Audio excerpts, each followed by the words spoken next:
Kaixo, lau atasa da, eta atasa honetan esplikatuko dut adimen artifiziala erabiliz nola sortu ikasleentzako ebalaketa bat.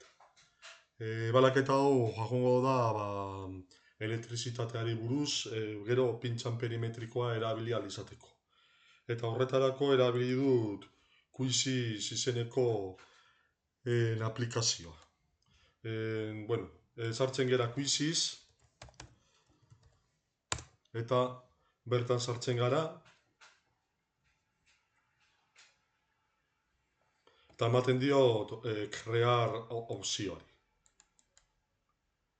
Crear opzioan daukatugu opzio desberdinak, bertan ebalatu egin daiteke, aurkezpen bat sortu daiteke, bideo bat sortu daiteke, fitxak sortu daitezke, galdetegiak, nik ebaluazio opzioari emango diot. Eta opzio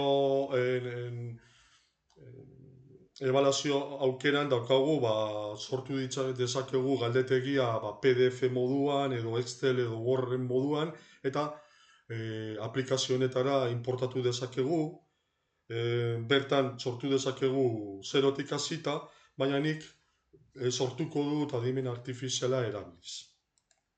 Ematen diot, hemen 3 opzio dauzkagu, dokumentu bat sortu dezaket, testu bat edo prontarekin erabiliz, sortu dezaket web horri batetan, eta nik testo edo indikazio aukerari emango diot. Eta bertan, ikusten den bezala, opzio desberdinak ditut. Preferentziaz, zenbait galderako galdetegia sortu nahi dudan, adibidez 10 aukeratuko dut, eta zen materia, hemen nahiko nuke elektrizitatearekin zer ikusia duen zerbait, baina ez dut aurkitu. Eta emango diot beste bat, otro. Eta selekzionar nota aukeran, emango diot formación profesional edo formación profesional dala gure kasu. Ematen diot continuar.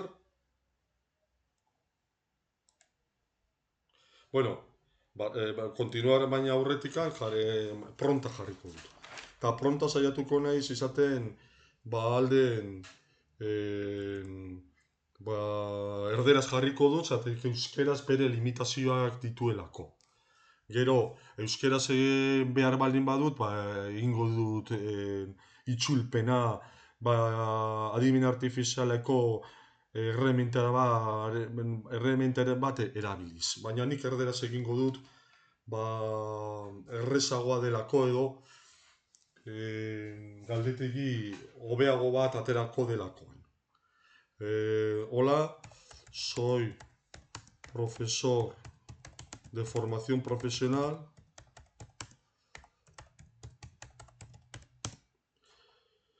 del ciclo de instalaciones electrotécnicas y automáticas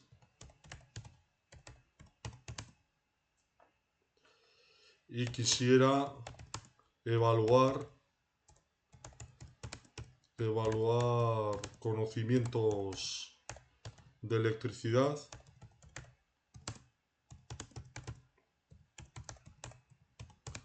para luego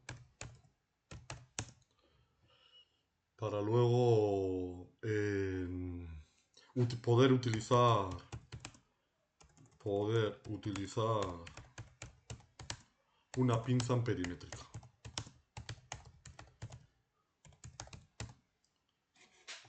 Ematen diot continuar, orain bai, eta momentu batez egongo da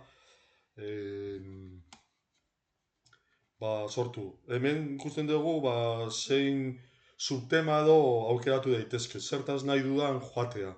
Eta aukera desberdinak ditut, adibidez, omen legea aukeratuko dut, nola esplikatu pintxan perimetriko baten bitartez sortzea, neurtzea tentsioa, korrontea baita eta segurtasun elektrikoari buruz. Joan dadila nahi dudan ebalaketa.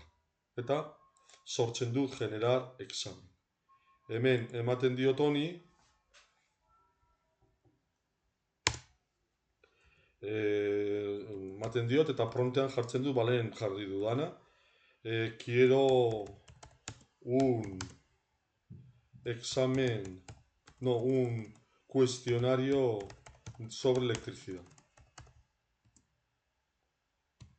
Vale, eta sortzen ari dit. 10 galderako galdetegi bat sortu dit. Hemen kontu zibili behar gera betik irakurri egin behar dira galderak, zergatik ez da adimen artifiziala ez du fidagarritasun osoa. Betik ditu bere limitazioak eta horregatik irakurri behar ditugu. Adibidez, omen legeari buruzko galdetegi bat egin dit, baita adibidez tentsioa, intentsitatea eta erresistentzien arteko erlazioari buruz, hemen tentsioa neurtzeko zein aparailu erabiltzen den, pintzan perimetrikoa baten bitartez nola neurtzen den korrontea galdetzen dit, galdera bat, eta gero unitatei buruz. Ikusten baldin badet, adibidez, ez zaitela gustatzen galderaren bat, adibidez hemen galdetzen dit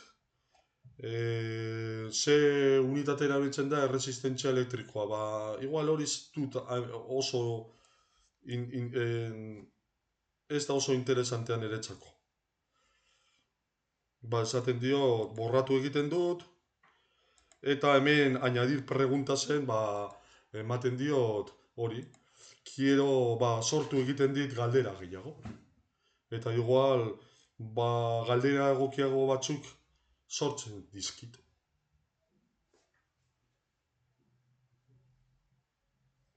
Tardatu egiten du pixka bat, hemen 3 galdera gehiago eman dizkit, eta horietatik behar bada, adibidez, ¿qué dispositivo se utiliza para proteger el circuito eléctrico de una sobrecarga? Hori interesatzen zait galdetzea. Beste biak eliminatu, kendu edo ezabatu egiten ditut, eta guardar cambios ematen diot. Vale? Gero, eta hau da pixka bat guztia. Betik irakurri egin behar da, zatik adimen artifiziala ez du fidagarritasun osoa. Eta horregatik errepesatu egin behar da eta irakurri egin behar da gu nahi duguna lortu ahal izateko.